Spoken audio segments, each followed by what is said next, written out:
Hey everybody, Alan Weber here. We are going to keep reading Winnie the Pooh, the original Winnie the Pooh.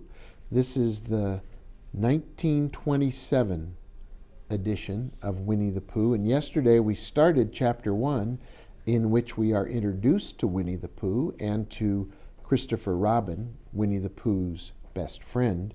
And if you remember, Winnie the Pooh noticed some bees and he started to climb a tree because he thought, if there are bees, there must be honey, and if there's honey, it must be for him. So he climbed the tree, and then he made a false step, and he fell, and he tumbled, and he fell, and he tumbled right into a gorse bush. Don't ask me what a gorse bush is. Of course, you already know. And then he decided he needed to go look for his friend, Christopher Robin. So here's where we pick up today. So Winnie the Pooh went round to his friend Christopher Robin, who lived behind a green door in another part of the forest. "Good morning, Christopher Robin," he said. "Good morning, Winnie the Pooh," said you. "I wonder if you've got such a thing as a balloon about you." "A balloon?" "Yes, I just said to myself coming along, I wonder if Christopher Robin has such a thing as a balloon about him. I just said it to myself, thinking of balloons and wondering." "What do you want a balloon for?" you said. Winnie the Pooh looked round to see that nobody was listening, put his paw to his mouth, and said in a deep whisper, "Honey." "But you don't get honey with balloons." "I do," said Pooh. "Well, it just so happened that you had been to a party the day before at the house of your friend Piglet. And you had balloons at the party. You had had a big green balloon, and one of Rabbit's relations had had a big blue one and had left it behind, being really too young to go to a party at all. And so you had brought the green one and the blue one home with you. Which one would you like?" you asked Pooh. He put his head between his paws and thought very carefully. "It's like this," he said. "When you go after honey with a balloon, the great thing is not to let the bees know you're coming. Now, if you have a green balloon, they might think you are only part of the tree and not notice you. And if you have a blue balloon, they might think you are only part of the sky and not notice you. And the question is, which is most likely? Wouldn't they notice you underneath the balloon?" you asked. "They might or they might not," said Winnie the Pooh. "You can never tell with bees." He thought for a moment and said, "I shall try to look like a small black cloud. That will deceive them." "Then you had better have the blue balloon," you said, and so it was decided.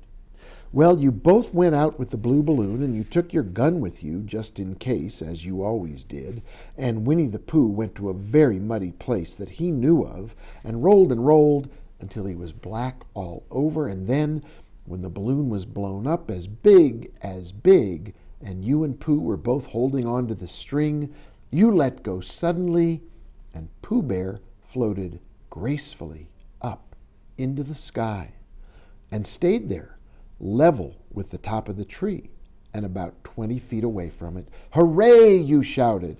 "Isn't that fine?" shouted Winnie the Pooh down to you. "What do I look like?" "You look like a bear holding on to a balloon," you said. "Not," said Pooh anxiously, "not like a small black cloud in a blue sky?" "Not very much." "Ah, well, perhaps from up here it looks different. And as I say, you can never tell with bees." There was no wind to blow him nearer to the tree, so there he stayed. He could see the honey, he could smell the honey, but he couldn't quite reach the honey. After a little while, he called down to you. "Christopher Robin," he said in a loud whisper. "Hello! I think the bees suspect something." "What sort of thing?"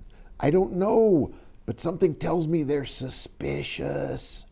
"Perhaps they think you're after their honey." "It may be that. You can never tell with bees." There was another little silence, and then he called down to you again. "Christopher Robin." "Yes?" "Have you an umbrella in your house?" "I think so." I wish you would bring it out here and walk up and down with it and look up at me every now and then and say, 'Tut, tut, it looks like rain.' I think if you did that, it would help the deception which we are practicing upon these bees." Well, you laughed to yourself, silly old bear, but you didn't say it out loud because you were so fond of him, and you went home for your umbrella. "Oh, there you are," called down Winnie the Pooh as soon as you got back to the tree. "I was beginning to get anxious. I have discovered the bees are now definitely suspicious." "Shall I put my umbrella up?" you asked. "Yes, but wait a moment. We must be practical. The important bee to deceive is the queen bee. Can you see which is the queen bee from down there?" "No." "Oh, that's a pity." "Well, if you walk up and down with your umbrella saying, 'Tut, tut, it looks like rain,' I shall do what I can by singing a little cloud song, such as a cloud might sing. Go!" So while you walked up and down and wondered if it would rain, Winnie the Pooh sang this song. "How sweet to be a cloud floating in the blue. Every little cloud always sings aloud. How sweet to be a cloud floating in the blue. It makes him very proud to be a little cloud." The bees were still buzzing as suspiciously as ever.